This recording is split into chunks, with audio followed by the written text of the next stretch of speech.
It's Dr. Cassie Smith, and welcome to Back to the Basics, a simple approach to health in the modern world. I appreciate you taking the time to join me today and hopefully learn ways that could help you improve your health. The modern world has left little time to focus on health and wellness. I hope to give you some quick and simple ways to be well and live your best life.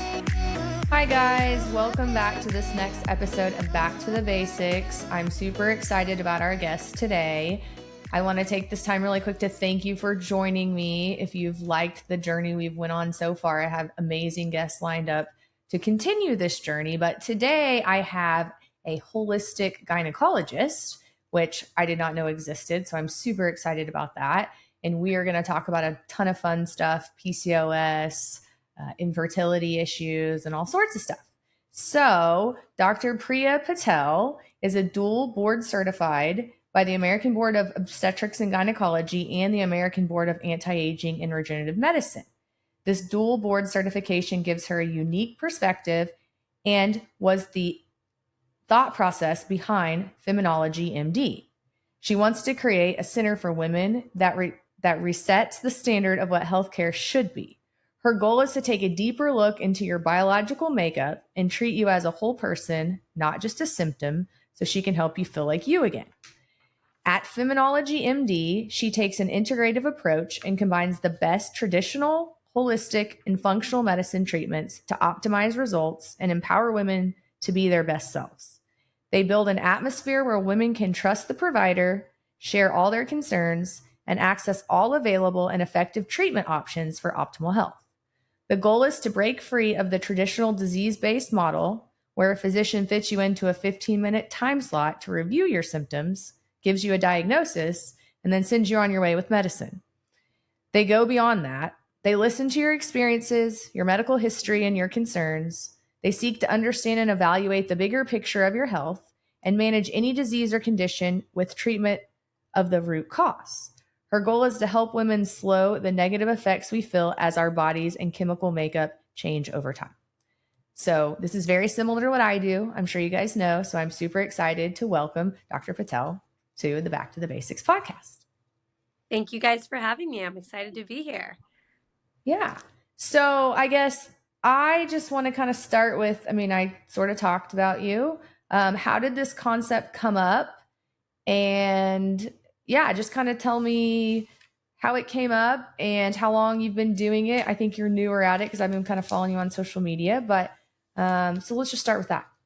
Yeah. So I was a traditionally trained OBGYN, kind of in a pretty typical practice with about 50% OB, so the delivering babies side, and 50% gynecology, kind of with the, bleeding issues and hysterectomies and menopause and all of those things. And I was in a traditional practice for about 7 years, and I loved it. I loved all of it. But I just felt like with the sort of women's health piece of things, and when women were either between kids or even had completed childbearing, that unfortunately time was such a commodity, and I just never had enough time with my patients. And, unfortunately, a lot of the hormone issues, like, Dr. Smith, and even, gynecology issues and menopause and all of those things are very nuanced.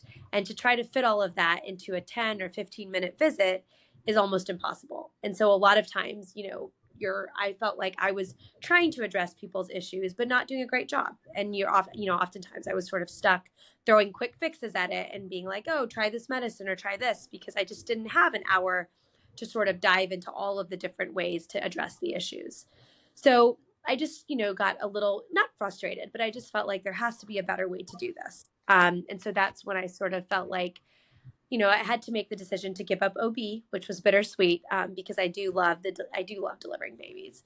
But I also felt like in order to sort of run a kind of a practice focused on overall women's wellness, anti-aging, and sort of hormone management, including perimenopause and menopause and postmenopause, that I really needed to sort of focus on that.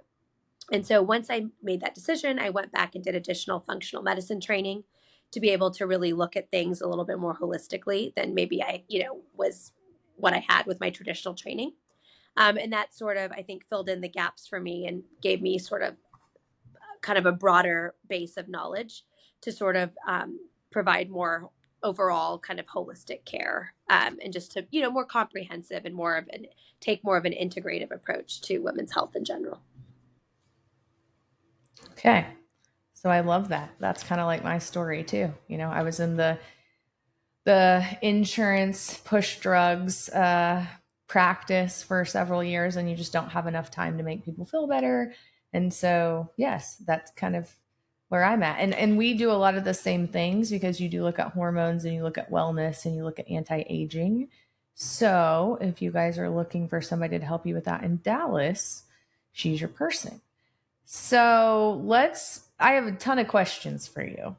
Listeners, send questions all the time, but let's kind of start with PCOS. So I get this question a lot. I think I've seen a ton more PCOS since 2017 when I started. Now, maybe it's because I look a little bit more, right? I'm looking at insulin and but what are your thoughts on PCOS in general? Maybe like a brief couple minutes about what is PCOS. Do you think it is more common? What do you think is the reason? Should we just be pushing drugs on all these people? What are your thoughts on that? PCOS is super complicated. And probably a relative, even though it's been around for a long time, I would say it's a relatively controversial diagnosis in general, because how you should manage it and opinions on that, I think, really run the gamut. And, I think everyone has very strong opinions on it. And I don't know that I even feel like my opinion is 100% the right way, because I think there's so much about PCOS, and I think insulin resistance, which is sort of this buzzword, right, that everybody loves to throw around. But I think that there's so much about that we probably don't even understand. And I think the medical community as a whole, we're trying to understand it, and we're trying to sort of figure out different ways to treat it. And why does it seem to be on the rise? Is it that it's actually increasing, or that our diets are worse, or that we're just paying attention more? And I think the answer to that is that we don't really know, what's why. But my opinion on it, from a gynecology standpoint, is that I think PCOS has probably always been there. I think we're paying a little more attention. I think there's a little bit, and women are a little bit more aware, I think, as well, about what's happening with their bodies. And I think they're a little bit more likely to seek help, right? To see a doctor, see someone when they feel like there's cycle irregularities.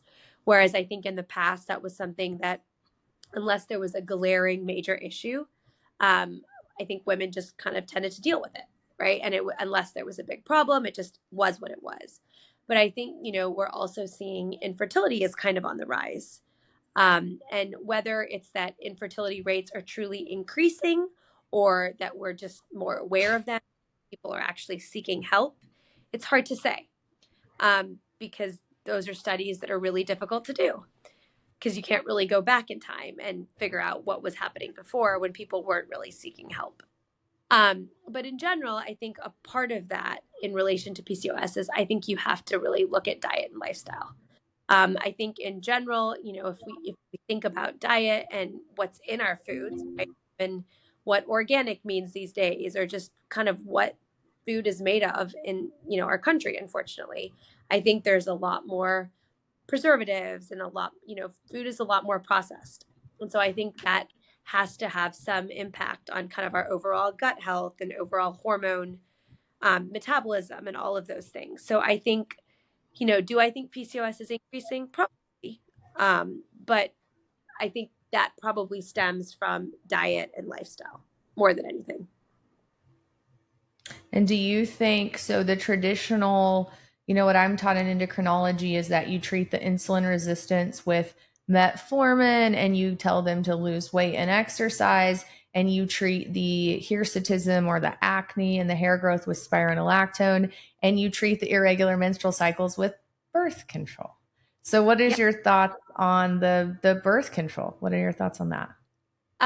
So that's a tricky topic too. I mean, yes. So the idea with PCOS is that you're trying to sort of create a balance, right, between estrogen and progesterone, because our fear, and this is with gynecology in general, is that anytime you feel like a female has unopposed estrogen, and what that basically means is that their hormones aren't cycling like they should, and they're not sort of getting the appropriate spike in progesterone that they should be getting to sort of offset that increase in estrogen, there's the fear that it may increase the risk for uterine cancer or endometrial cancer, as we call it. Because the thought is if estrogen is not balanced with the other hormones like it should be, namely progesterone, that can increase the risk for uterine cancer over time. So the thought behind putting women really on birth control pills for PCOS is really to try to regulate out the hormones is the idea. And what that really means is that you're trying to create a better balance between estrogen and progesterone, because birth control pills are made up of ethinyl estradiol, which is a form of estrogen, and progestin, which is a synthetic progesterone. And so that is the purpose and the thought behind it. I think there are other ways to try to get your hormones in regulation. Definitely, working on the insulin resistance piece of things, trying to work on diet. Of course, everyone's going to say weight loss, but you'll find sometimes women have PCOS that are not overweight. So that tells you that obesity is not always and is definitely not the only cause of PCOS, because I have plenty of patients that are quite skinny that also have PCOS. And so weight loss is clearly not the solution for them. So there's some other sort of physiological process that's happening, inside the body that we're missing. But to answer that, yes, birth control pills are an easy way to kind of regulate hormones. And it's why I think in traditional gynecology, we often reach for it quickly because it's simple. And it controls a lot of the symptoms too. But, if individuals are resistant to maybe other things like, certain supplements and other sort of more natural ways to try to help regulate it, you can also do cyclic progesterone, which is kind of more of a bioidentical approach. It's designed more to mimic what our body actually makes. You can sometimes take that each month to kind of help regulate out the cycles. That's another thought. To do it. But if those don't work, then sometimes, unfortunately, birth control may be kind of I don't want to say last resort, but might be an option that you have to consider in order to sort of get some sort of cycle regulation. Yeah, and my problem with that is I feel like birth control is the first thing that people reach for, right? So it's like you said, it's the easy, simple fix, but it masks the symptoms of why are you really having irregular cycles. And then from my perspective, when I'm checking cortisol and insulin levels, birth control a lot of times will increase people's cortisol. A lot of times it increases their cortisol, which then affects their mood and their sleep, which then affects their insulin. And so that's my issue with just reaching for that birth control. I heard something on a podcast this morning. 99% of the drugs that the FDA has approved are just for symptom control. They actually don't treat or cure anything. There's 1% that do. That's what antibiotics fall into. But most of the time we're just giving people things to mask another symptom that they're having instead of actually fixing it. So cyclic progesterone can mimic, you can do cyclic progesterone, I'm assuming in the back half of the cycle, right? In the luteal phase. That's what you're talking about. I do a lot of that. What are some other ways that people can work on, like besides, okay, I'm going to fix my diet, I'm going to lose weight. What are some other options you give people to try to help this irregular menstrual cycle that is not birth control? Yeah. So, obviously this is kind of more your wheelhouse even than mine, but one of them is kind of looking at their insulin resistant situation. What does that look like? Does it seem like there is a component of insulin resistance, or does it seem like that there isn't? Because if there is, then you kind of want to try to do things to get that under control, which obviously diet, like you mentioned, is an easy route. Even kind of working on the gut health, right? So looking at probiotics and other ways to sort of get that under control. Obviously, traditional medicine tends to like to reach for metformin and things like that when there is a component of insulin resistance, because, again, it's quick and easy. And I'm sure you have probably a more informed opinion on metformin even than I do. But, and then in general, there's lots of supplements in there. Like, there's lots of supplements out there. It's a little bit hard to navigate that. But I do think sometimes you can look at different adaptogens and things like that to sort of see depending on what seems to be the issue, I guess would be Yeah. the short of that. Yeah, I'm really big on let's get rid of the insulin resistance, let's lose weight. We can use some cyclic progesterone for your mood and for your sleep. There's a lot of supplements you can take. There's a lot that I recommend, but then just kind of cleaning up, like getting rid of those toxins, right? Whether that be, just with lifestyle. Sometimes I do some peptide therapy with glutathione and things. But yeah, I mean, I find that when I get these women that have PCOS that have had it for 10 or 15 years and they've been on birth control and they come off of it. First of all, that's a nightmare, especially if they want to get pregnant. I mean, and you can speak to that. They've been on birth control for 17, 18, 19 years. Now they're 35 and they have a ton of comorbidities and they're trying to get pregnant, which leads to a lot of infertility issues.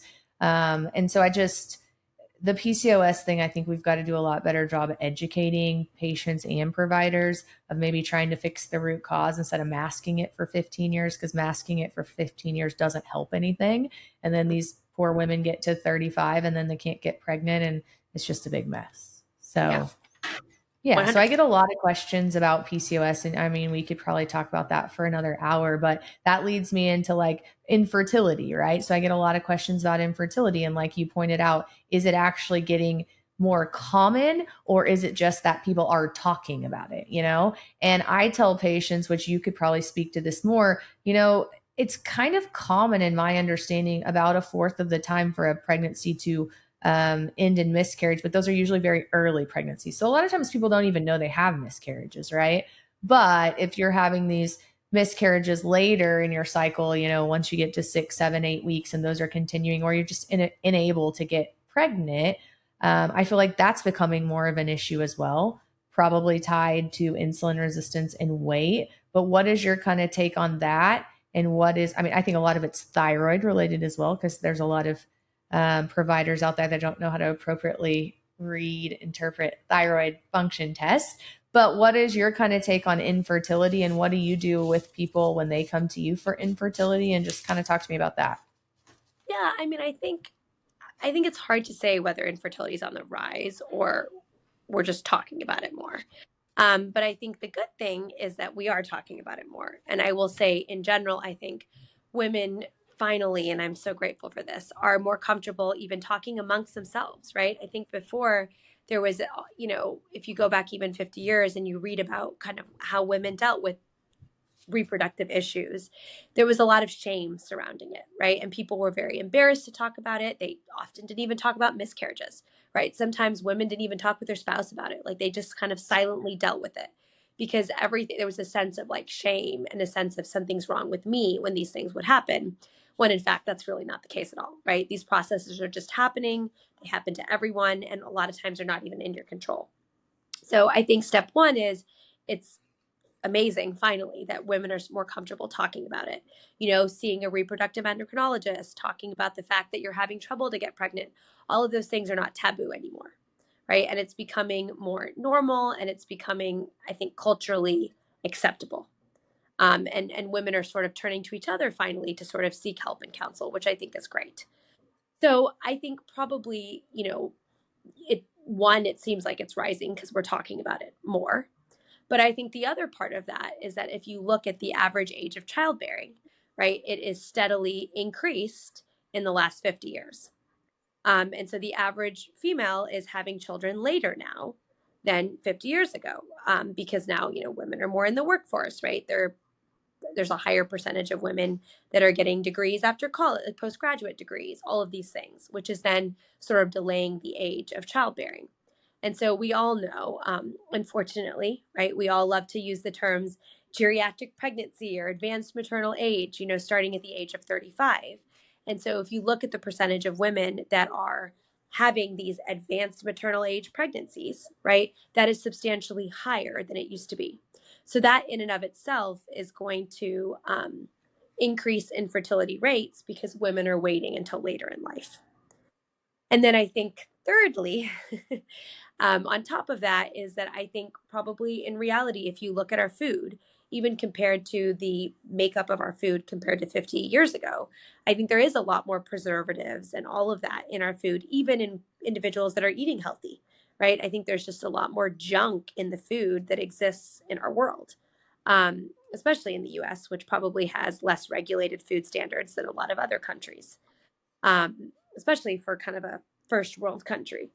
And so I think probably if you combine all of those things, none of those are really helping fertility.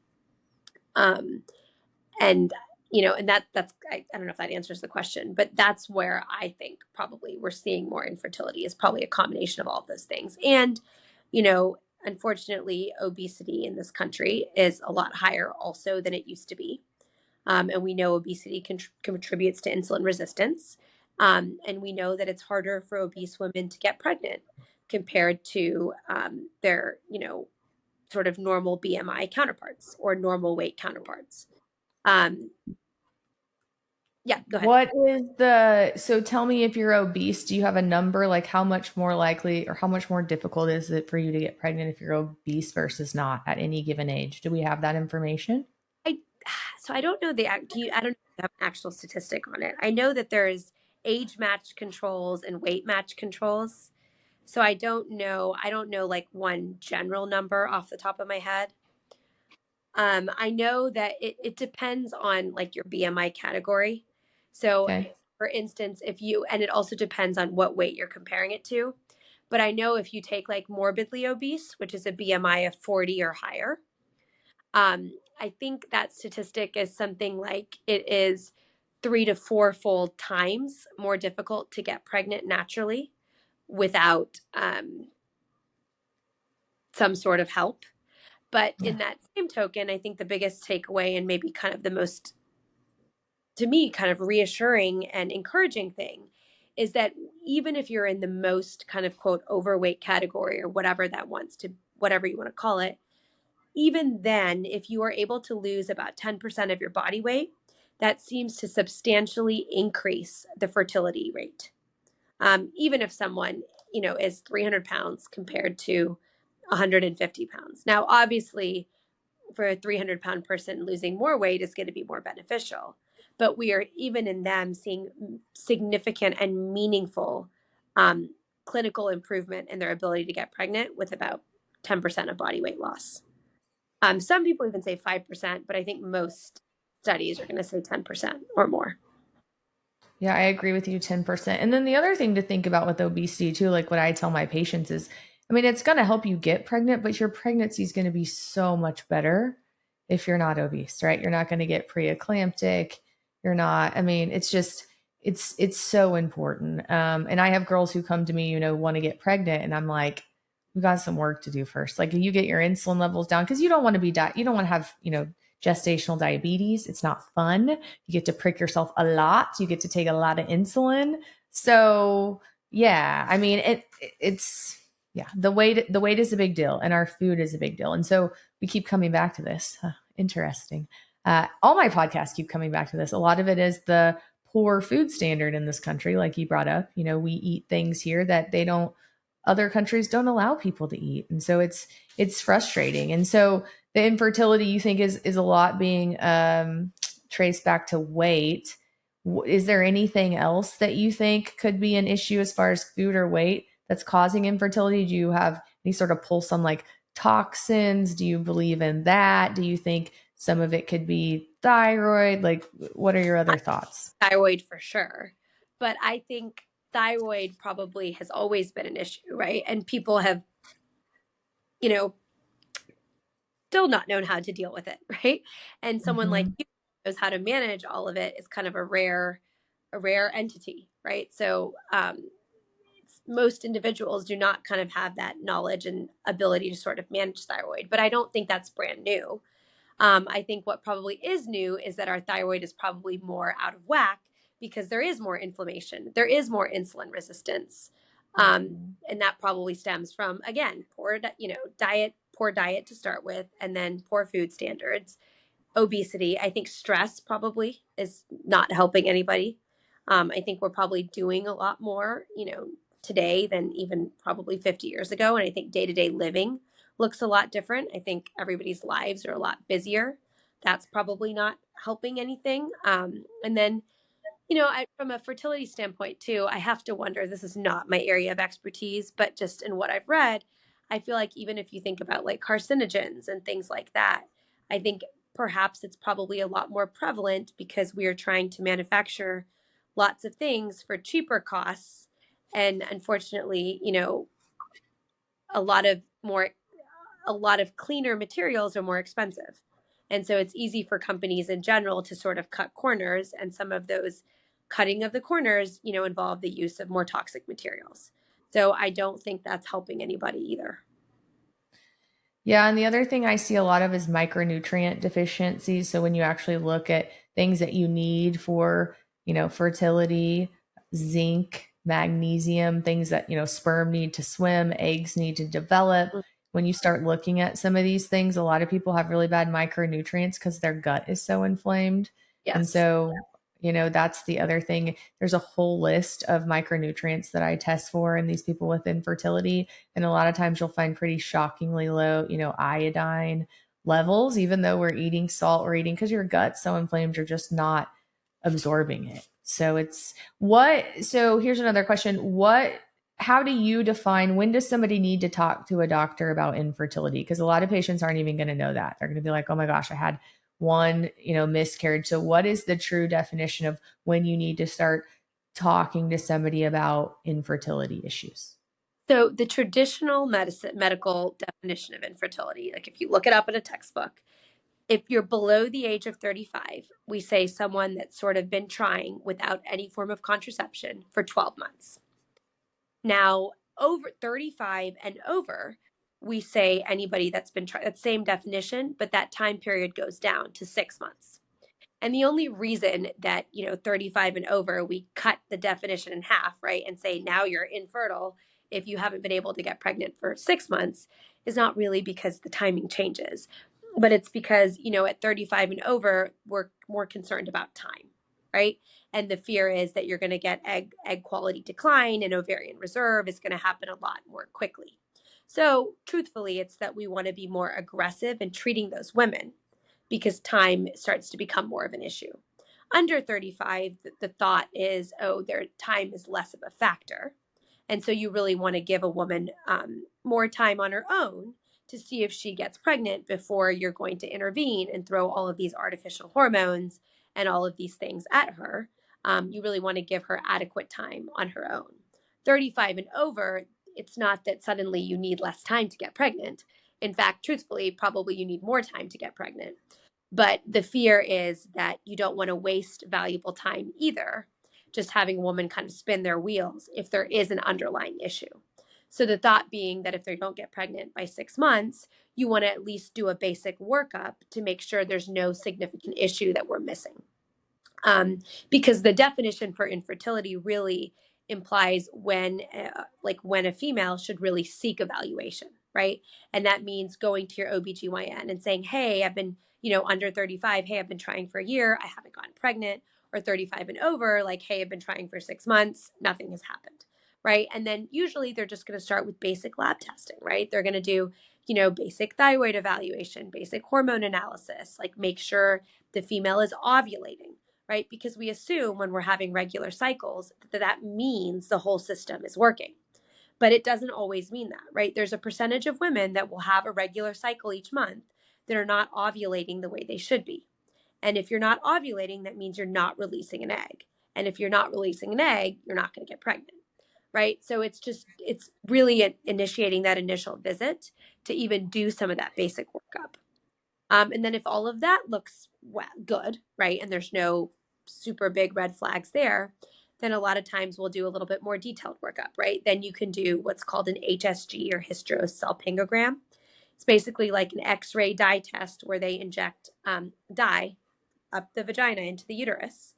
And you take an X-ray picture to basically make sure that the fallopian tubes are open, to the ovaries, so that if the ovary releases an egg, it's able to actually flow all the way through the tube and meet sperm and get to the uterus to actually implant.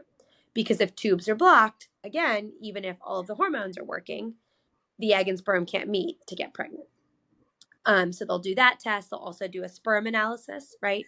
Because when we think about infertility, everyone always thinks about the female. But, there's a significant portion of fertility that's what we call male factor fertility, which means that it's entirely a male issue.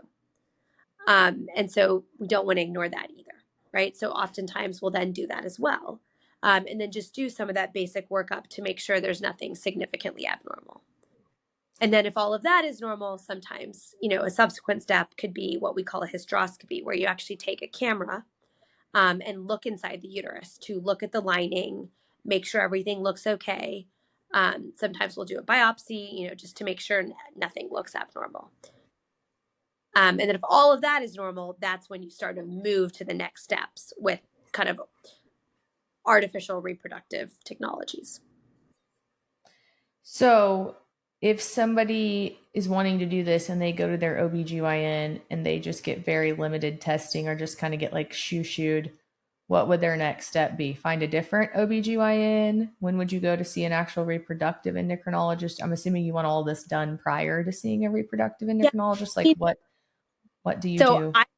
If you're feeling shoo-shooed, I probably would find another OBGYN, because ultimately that is going to be this person that's sort of, you go to the reproductive endocrinologist just to get you pregnant, right? And then you're going to end up right back with your OBGYN. So I would say if you're already kind of feeling like that from the beginning, you're better off just taking the time to find somebody else, because it's going to be a long journey. It's not just a quick thing. This is not 1 or 2 visits. It's kind of a journey. And so I think it really is important to sort of be on that journey with someone who you think is advocating for you, who is kind of taking the time to listen, because otherwise it's just going to be frustrating and it's not going to get any less frustrating. So my simple answer would be I would try to find someone else. But if sometimes that's easier said than done. So I would say if you don't feel like you're getting the answer, you don't feel like you're being heard, and they've done the basic workup, because most reproductive endocrinologists aren't going to see you without some labs or at least some basic workup. You don't necessarily have to do the X-ray dye test or the semen analysis or all of those things. Then I would just ask for a referral to a reproductive endocrinologist. You're of course going to be dependent on the OBGYN sometimes for finding that good referral. And maybe this is where you phone a friend, and just kind of do some research on your own. But I would say there's nothing wrong with early in the process asking to see a reproductive endocrinologist. I think that's very reasonable. In my personal practice, I'm actually quite aggressive about sending my patients to see a reproductive endocrinologist, at least for one appointment, right? It doesn't mean that they're going to suddenly do IVF, or that they suddenly need, intrauterine insemination, or they actually even need anything. But I think it's really good to just sort of have that initial conversation when we think there may be an issue, so that there is a little bit of a roadmap for what the journey looks like. And I think that makes it feel so much less overwhelming. And I think a lot of times what makes it, it's incredibly stressful. I personally have been through IVF, so I've lived it on both ends. And it is incredibly stressful. But I think what makes it even more stressful is when women feel lost, right? And they just sort of feel like their OBGYN just sent them somewhere, and now they're just sort of having to figure it out as they go. And so I actually personally in my practice like to have them have that initial conversation, so they just have an understanding of what the road might even look like in the future. And then they come back to see me, right? And we can do some initial steps and see how that journey goes. But I think it's good to sort of have a long-term outlook, because I think that really decreases the stress surrounding the whole process when you're informed and understand what it's going to look like. I think a lot of stress and fear comes from not having any idea what's to come. Yeah. Yeah. Just being seen, valued, and heard as a human, right? And that crazy thing in healthcare that we just don't either have the time or don't do that anymore. So yeah, just making sure that you are heard and that you have a plan. I agree with that. So what is an easy way, or is there an easy way for a woman to know that she's actually ovulating? Like, do these Amazon sticks that you buy on Amazon and pee on, do they actually work? Like, They so do let's work. say, yeah. Yeah, no, they do work. So, you can Amazon like ovulation test strips. Sometimes I do think those tests, like the cheaper ones, are a little bit hard to interpret. Just because sometimes, I've been there, so I actually get it. But like sometimes you're looking at the color and you're like, is that darker? Is that a positive? Is that a net? And like not always, you would think it would be very straightforward and black and white. But I mean, I'm a doctor and I've literally been there. Like, I remember many times I like showed my husband, he's like, I don't know. Like, this is what you do. Why are you showing me a test strip? Yeah. Can't tell. Like, I think it's darker or I think it's positive, but it's not clear, like it's Yeah. not easy sometimes. And so that's where I think sometimes like springing for like a first response or something a little bit more you know, not as budget friendly, Yeah.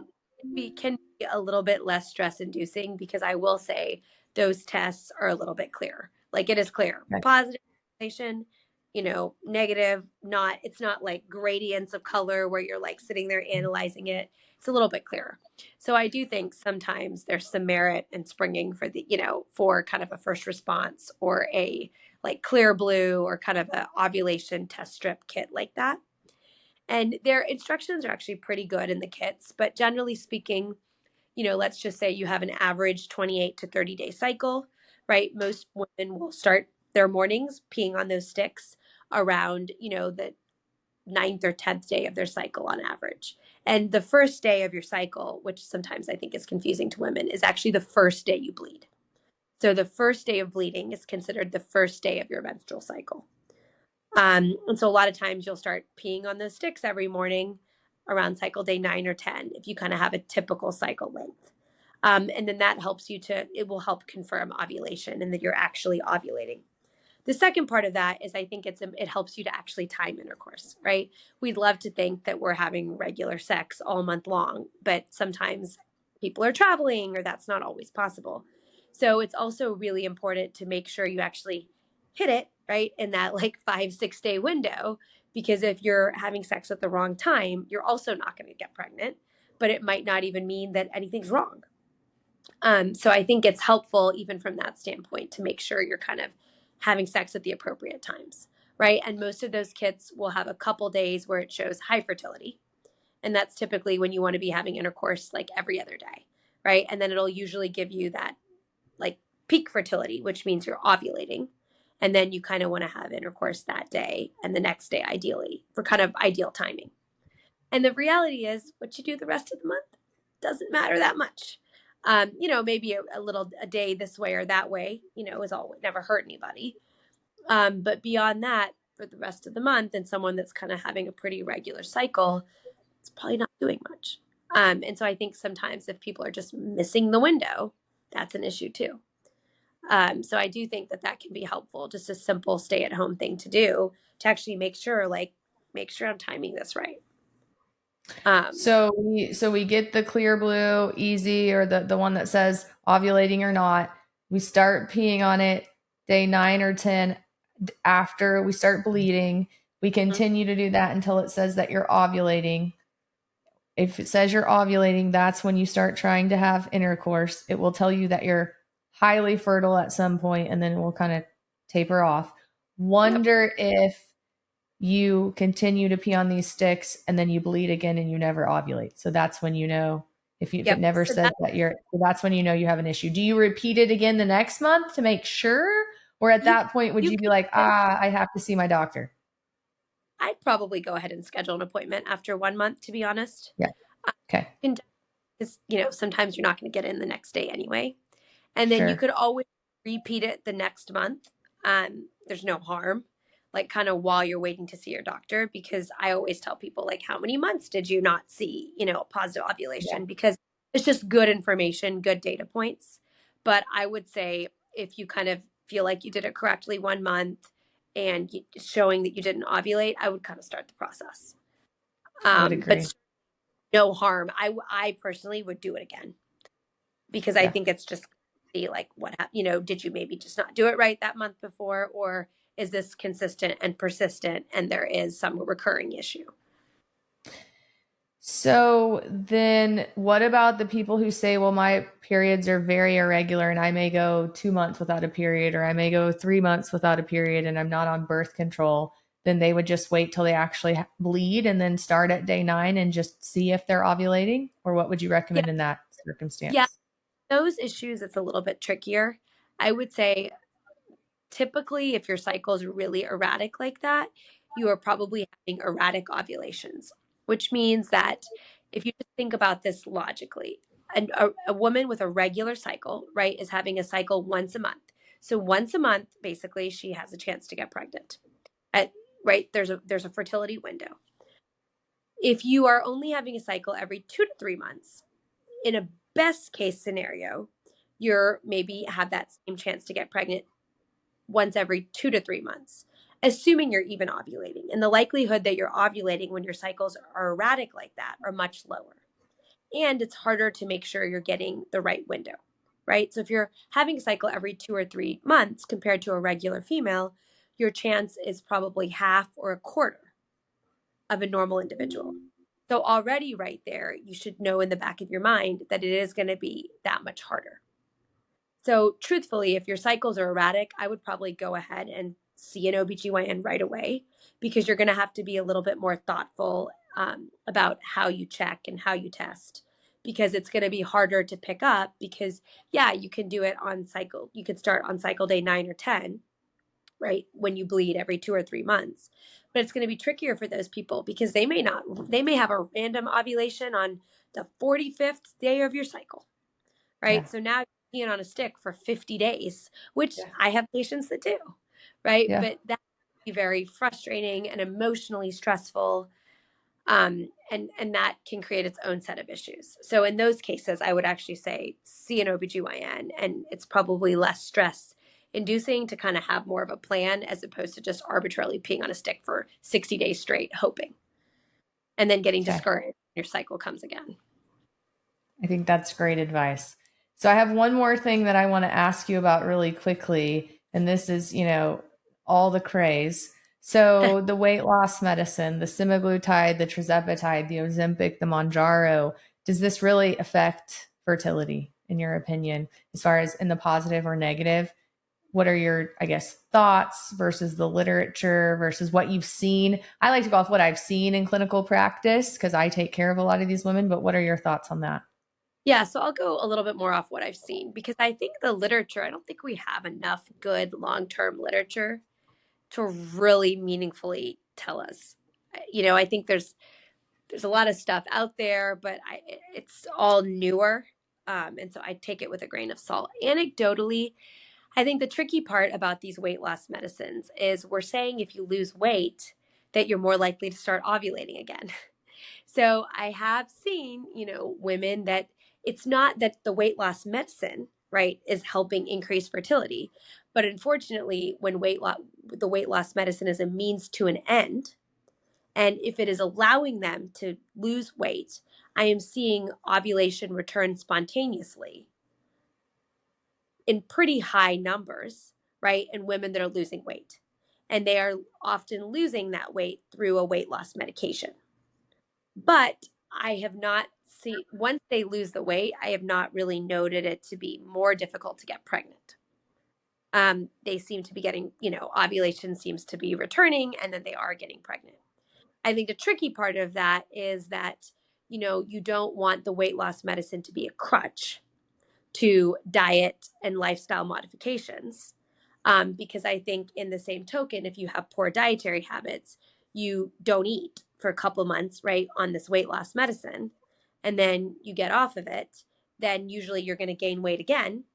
And then if they're sort of on a, inflammation inducing diet and their gut health isn't in a great place, they're not exercising, those poor habits are going to kind of, again, make it hard to get pregnant.